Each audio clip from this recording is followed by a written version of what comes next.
Yes. So we stopped talking about these special methods. Were there any questions so far? No. Okay.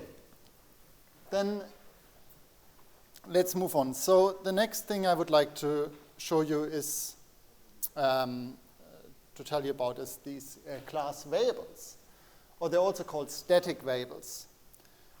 And so these static variables, their special feature is that they're common across all instances. So far, all these class variables that we talked about, they were unique to one instance. So if you had this, we talked about this I, j, and k. If you assigned a value to I and you create a new object of that, a new instance of that object, it could have another instance of I, another value of I. So each instance can have its same value, can have its same I, j, and k value, for example. While with these static or class variables, they have the same value across all instances of this class. And here's an example how you define such a class variable. The way you do that is that you basically, rather than using the self.variable name notation, you don't use the self. You just write counter equals 0 as part of the class definition. And that will automatically make counter a class variable that is shared across all classes. So here's an example of a point class where I implemented a constructor that takes the x and y coordinates of the points. And the x and y coordinates, these are unique to every point. So that's why I store them as class variables, and I use this self.x equals x and self.y equals y notation in the constructor to store the coordinates of that point. But also, I would like to count how many points I've already created. And the way I do that is I create a counter variable, and I create this as a class variable so that this variable is shared across all instances. And then in the constructor, what I can do is I can write point.counter. So now I use the class name and the class variable name to access the class variable, and I add 1 to it. And so basically now, whenever I call the constructor, I also increment this counter variable. So here's an example. I create a loop where I create 1,000 points with different coordinates. And then after that, I can call point.counter, and that indeed will tell me that I've created 1,000 points so far. So if I now repeated this loop again and called pointer, we can do this, then we should see that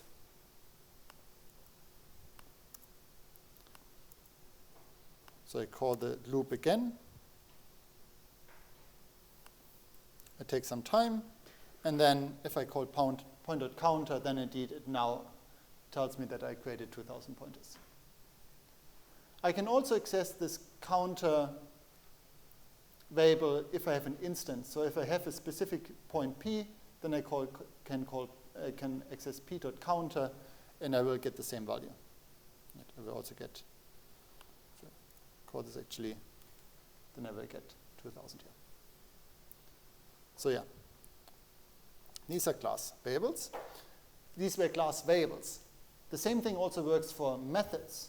So these are methods that are not specific to one instance of an object, but rather are accessible to any object in that class. So here I have, so the way you do this, so here's an implementation of this small extension to our point class. I've hidden this counter variable, but nothing else has happened here. Instead, I still have this incrementer of my class variable.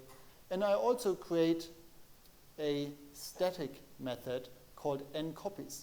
And the reason why you know that it's a static method is because it doesn't take a self argument here. All the other the normal class members, they always had self as the first argument. But this one doesn't. And so what I do in this function now is I return the point._counter. So this is just is a function that returns the number of points that I have.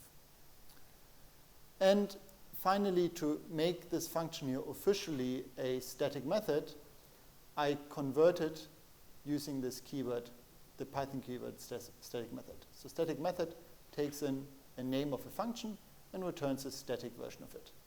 And here I store this function just like I stored a static variable. I store this static function as part of my class.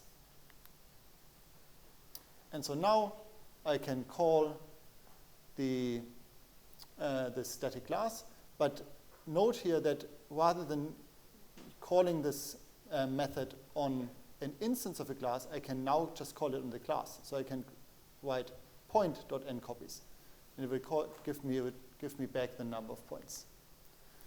But of course, this also works if I have an instance. So if I create a point, then I can also call this nCopies function, which should return the same values, but I've clearly played around before with it. That's why I see it through here. Okay? Clear? Yeah.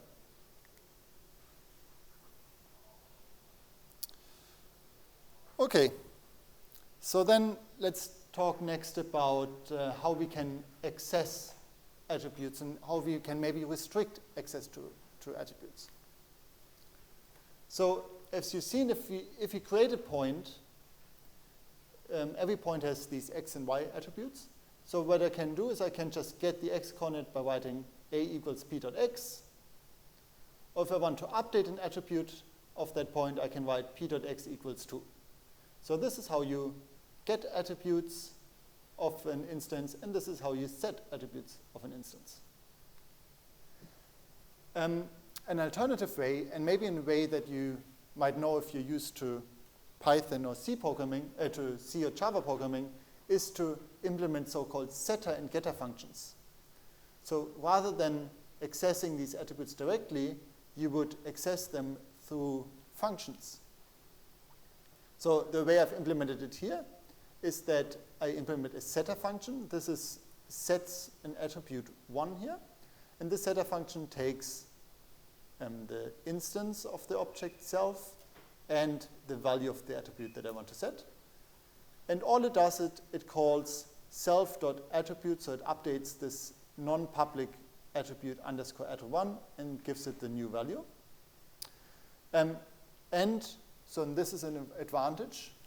If you use these getSet functions, you can do additional stuff here. Right? So for example, you can do some internal updating. You can call an internal updating routine that should also be called when you update this attribute. So this is already one property, one advantage that you have if you use these getSet functions. And then I also implemented a getAttribute function here that just takes in the instance of that object and it returns the value of my non-public variable.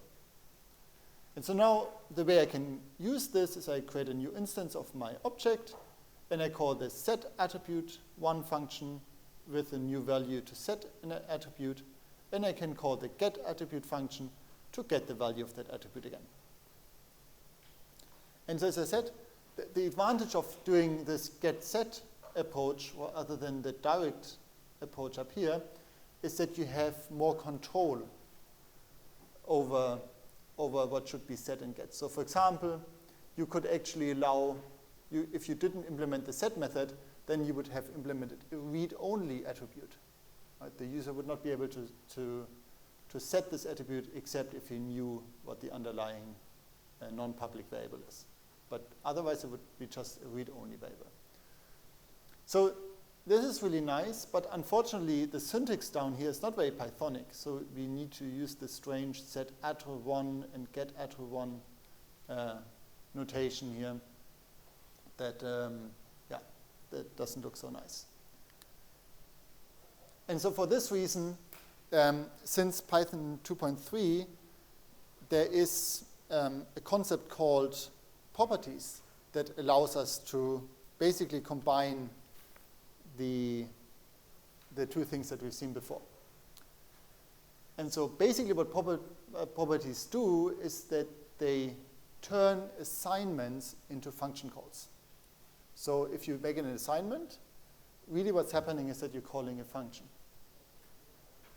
So syntax-wise, what happens is that x.setData or x.getData, so these are the setter and the getter functions that we've implemented, we can make them equivalent to just calling x.data equals or something equals x.data. So this is the trick of properties. And so what we get is we get the nice syntax of the setting attributes directly with the flexibility that getter and setter methods give us. So here's an example how you construct properties. So we have a class with a set data and a get data implementation. And we don't do so exciting things here. We set an we update an internal attribute here called, or non-public attribute called _data. But we also print out something just to show that we can do additional stuff with these getter setter methods. And so now once you've implemented these two, then you can use the special keyword property that turns these two, the setter and getter method. So property takes an fget name, and here you need to pass in a getter function, and it also expects an fset keyword, fset argument that is supposed to be a setter function. So you pass in both the getter function and the setter function into the property keyword, and then what it gives you back is an attribute that you can then attach to your class, your data. And now if you make an assignment to that attribute, it will automatically call the setData function, or if you want to extract the value of data, it will automatically call the getData function. And so the way you use this now is the user doesn't actually see anymore that he's calling functions here. So you can just make an instance of the class, and then you can update the data member here, and you can get the value of the data member. But if you now execute this, you will see that we actually call these functions here, and we're actually printing out the setting data and the reading data. Okay? Any questions so far? Okay. So here's some recommendations on when you should use what. So if you have a variable that you want the user to be able to read and to write to, and there's no additional special update functions that you need to call, then it's perfectly fine to just use this direct access method. So there's no need to implement getter and setter functions, and there's also no need to implement properties. But if you want to restrict the access to an attribute, then it does make sense to use properties. Also use properties if you want to perform additional operations when you update or when you set or get a property. Also use properties if you want to perform additional operations when you update the attribute. And so generally a guideline is that you should never use these get and set functions explicitly. So if you need get and set functions, then it's also useful to use these property attributes. And with these attributes, with these properties, these words attributes and functions get somewhat interchanged. So an attribute can now suddenly call a function. And so in Python, we use the same naming convention because attributes and functions can be intervened. Okay, so that's all I wanted to talk about classes so far. For the next section, I would like to talk a little bit about scope. And so basically, I want to talk about how long variables live in Python and when they get out of scope. Or in other words, when you can't access them anymore. And so basically, Python we often talk about two different things. We're talking about a local scope and a global scope. And if you're inside a function and you declare variables inside that function, these variables have a local scope. So these variables only live as long as you're inside the function. As soon as you leave the function again, the variables will be deleted and the memory will be freed and the memory can be used for other purposes. Okay, so this is a local scope of the function because the variables only live locally with respect to that function.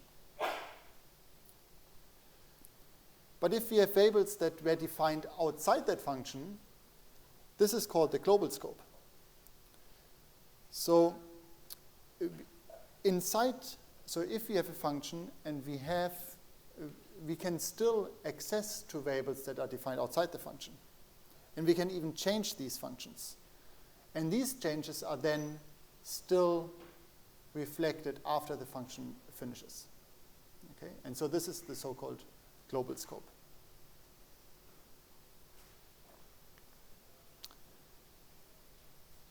So here are some examples.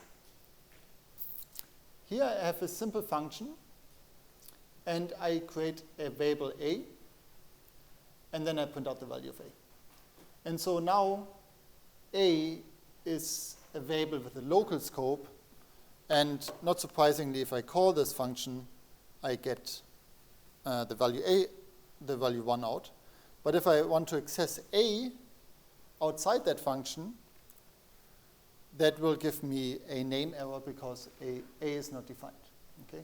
So this a variable here lives only as long as the function, as long as we're inside the function. So here's the same example, but this time we use a global scope. Okay? So now we define this variable a outside the function, and then in the function definition we can still use a, but a is not defined inside the function, but instead Python will use the a that is defined outside. Okay? So now if I call this, I get 1. So now so what happens now if I define another a here with a value 2 and I call the function again? What do you think is going to happen now? Who thinks I will get a 1? Not many. Who thinks I will get a 2? Quite a few. Okay, let's see. Indeed. So because now we've updated our a value to our a variable to take the value 2, and so we've changed our global scope. So when we call f again, f at the second call will indeed see the new value a, the new value of a, which is 2. Yeah. So obviously this is the same example here. I just changed even the type of the variable a, and this works just as well. I will get an s. So here's another example. So now I define a again in the global scope. I define it to be a list. And then my function is a bit more complicated, but so it's now a nested function. So my function f contains inside the function definition I now define another function called g. And g now takes this global a and appends another item to the list called word. And so then after, so my f now calls the g function, and then that's it. And so outside I just call f and then print the value of a. So, okay, so what do you think the output of this function is going to be? So empirically I'm interested in this print statement, what is a going to be? Who thinks a is going to be just hello? No. Who thinks the a is going to be both hello and word? Yeah, most. Yeah, okay. Yeah, because, and that's true, and it's true because we're not just reading now the global variable, but we're actually changing it, right? So we can both read variables in the global scape, but we can also change it. Okay, so here's just a code example that combines all of these ideas. So we have a variable here in the global scope, a equals 1. Then we have a function, and we create another variable, a again, with a local scope. So here a is overloaded. Inside that function here, we can't access this global variable a anymore because we've already got one with the same name that has a local scope. And then we have an example of a class. Inside the class, I created a static variable. So if inside the class, this b has a local scope. And then inside the constructor, I created a instance or a class attribute with the name a again. And then, obviously, if I create a function as part of the class, I can again create local variables, just like the same way I've created them up here. Right. So these are just some different ways how scopes work in Python. There's actually one interesting thing that I discovered. I played around with this yesterday a little bit. And so here we all agreed that we get s out. So what do you think happens if I do this?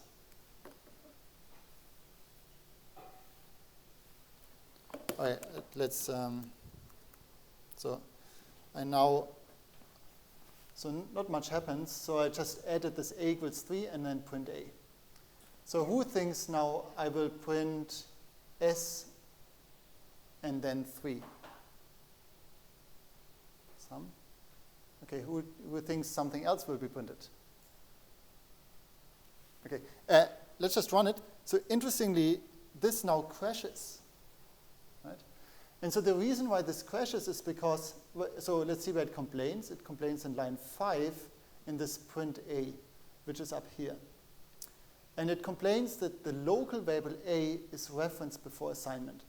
And so what's going on is that Python realizes that inside that function, we already have a local variable with the name a. And so even though we're trying to print out the global variable a before we create the local one, it still complains. Okay? So as soon as you have a local variable inside your function definition with the same name as the global one, you can't access the global one at all anymore. Do you get the point? Maybe. Yeah. Okay, so I was actually surprised by that when I saw it. I thought this could work, but clearly it didn't. So in this case, if I wanted to create access both, I would have to do this. Right? I would have to use 2 different names. Yeah. Okay. So then that brings me to my last part today. I would like to talk a little bit about testing in Python. And so this is partly covered by the assignment this week. And generally testing is an extremely important part software development, that you will, when you do any kind of software development in the real world, you will have to also work with testing. And so in particular, in my field, it's quite important because I'm often working with numerical, quite complex software, and it's often not entirely clear if something is, it's not that obvious if the software is correct or not. So I have to be extremely careful and test every single section of the program to make sure that my entire program is correct. So generally, so why do we test? So we test to make sure that our software is correct. And we also test to make sure that future changes don't break functionalities. So in particular, if you're working in a software project where many people contribute, you really want to make sure that the parts that you take, that you care most about, is well tested. So if someone else makes changes, that you can just run the tests and make sure that none of your stuff has been affected by these changes. Okay? Tests are also extremely important for, or really, really useful if you want to take your software and apply it or deploy it in another environment. So if you want to switch to another operating system, for example, typically the way you do it is you install your software and then you run the entire test suite that you have, ideally. And if these tests pass, then, and if your test has a big coverage, so it covers most of the functionality in your program, then you know that this program works well on this new environment as well. So imagine, so typically what happens is you have maybe you develop a library, you switch to a new Python version, or you upgrade some underlying libraries, some dependencies, or you switch the operating systems. Yeah. So basically here the underlying message is, as soon as you have a larger program and that you want to share with more people, it's extremely useful and important to write tests. And yeah. So in Python, you have actually a few options of testing environments that you can choose from. There are two that are part of the standard Python library. They're called unit test and doc test. I've added links to these in the slides.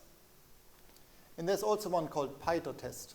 And that's actually one that I typically use, and so that's why I will present it here. So how do you use py.test? So basically, imagine you have implemented a script in script.py, and you've implemented a function that you would like to test. So in this case, this function just implements the absolute value of a floating point value. Okay, so we've implemented this now we want to test it.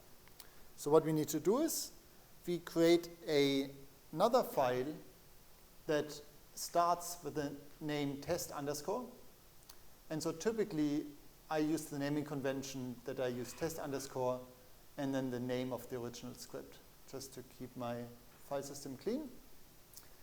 And then so this is what you do this is how the implementation of my tests look like. So in the first line, I implement the function that I want to test.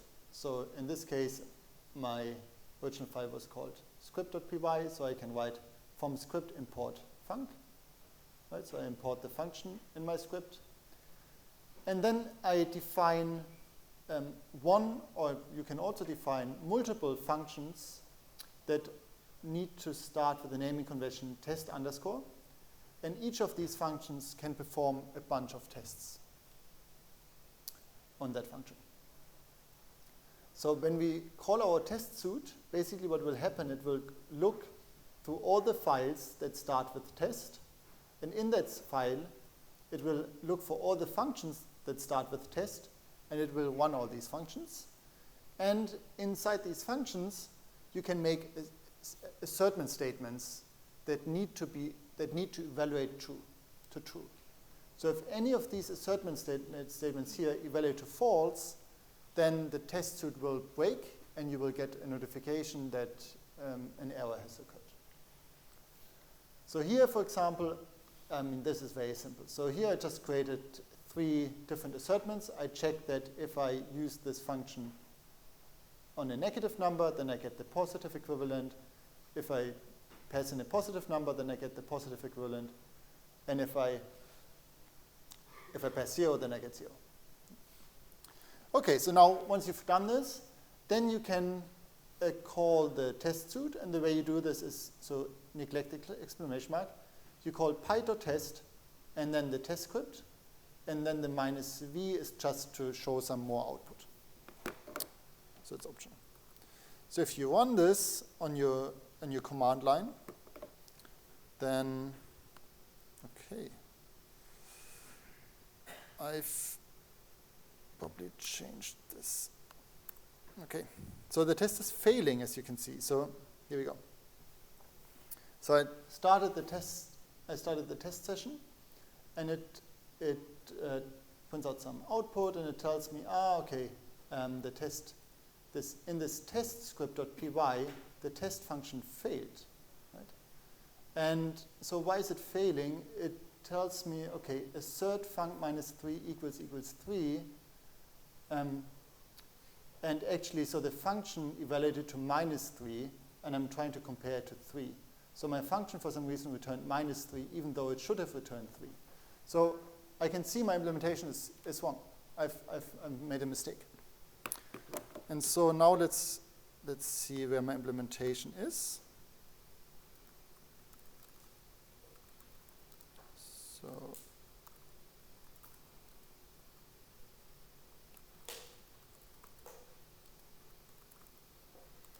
okay, it's this script.py. So here's the implementation. And indeed, in the case where x is negative, I shouldn't just return x again. So this is supposed to implement the absolute value. So if x is negative, I want to return -x. Right, so here's my mistake. So now I can go ahead. I fixed the script. And I can run it again. And so now you can see, okay, this test passed. And so all the tests passed. And so I should be fine to continue with my development.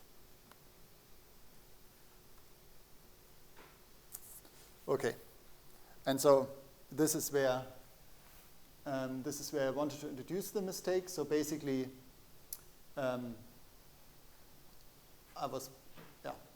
done it the other way around now. So now what we could do is we could destroy our implementation again. So this line here actually introduces as a mistake in the implementation, and then if I run it again, then it fails again.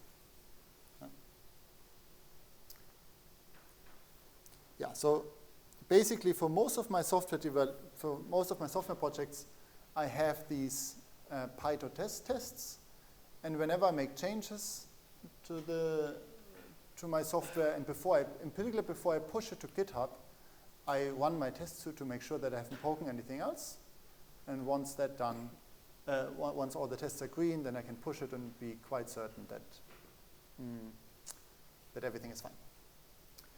Okay, so here's some good practices for tests.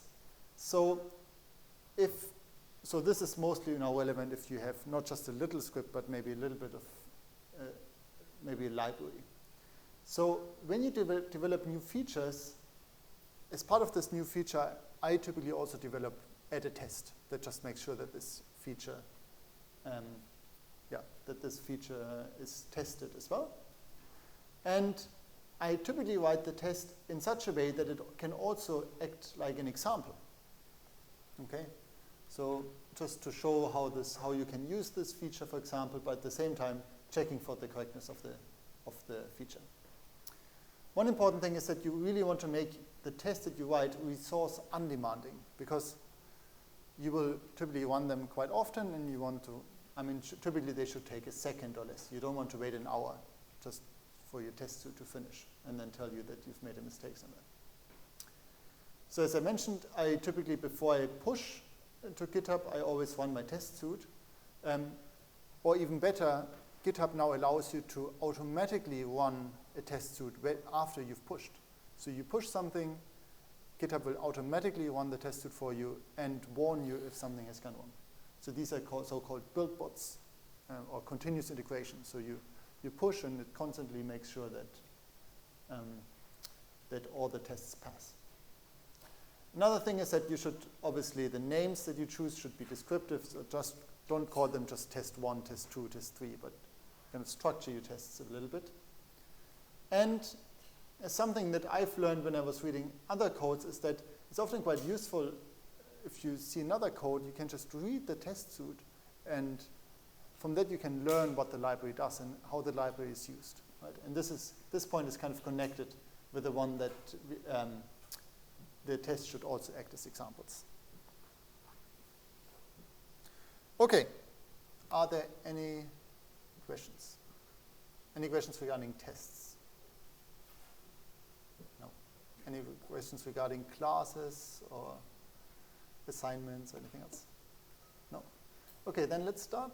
Let's stop early today. And also next week I won't be here. So next week, Carl Eric will give the lecture instead, and you will learn about NumPy and high performance Python.